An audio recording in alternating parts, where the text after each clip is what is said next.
Pemirsa, pemerintah secara resmi melonggarkan kebijakan impor dan kemudahan izin berusaha bagi para pelaku usaha. Hal ini merupakan tindakan lanjut atas instruksi Presiden Prabowo Subianto untuk menjaga ketahanan ekonomi nasional.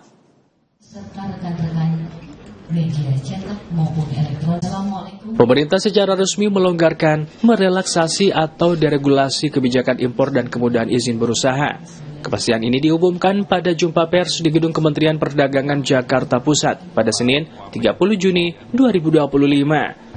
Menteri Koordinator Bidang Perekonomian Airlangga Hartarto mengatakan bahwa penetapan deregulasi ini merupakan tindak lanjut dari instruksi Prabowo dalam menjaga ketahanan ekonomi nasional. Pertama, untuk pemerintah memberikan kemudahan bagi para pelaku usaha, sekaligus untuk mendorong daya saing.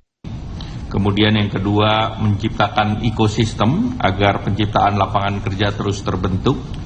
Yang ketiga, tentunya sektor padat karya akan terus didorong agar bisa menarik terhadap investasi dan menjaga investasi yang ada. Dan dalam hal yang sama kita perlu menjaga ekonomi nasional. Sementara itu, Menteri Perdagangan Budi Santoso menyebut dalam hal deregulasi kebijakan impor, terdapat 10 komoditas yang mendapatkan relaksasi, diantaranya produk kehutanan, pupuk subsidi, bahan baku plastik, hingga alas kaki, serta sepeda maupun kendaraan bermotor. Yang pertama adalah barang strategis yang telah ditetapkan neraca komoditasnya. Kemudian yang kedua, barang terkait K3LM atau keamanan, keselamatan, kesehatan, dan lingkungan serta moral aset. Dan yang ketiga, barang yang terkait dengan industri strategis atau padat karya. Ini yang dikecualikan dari paket deregulasi.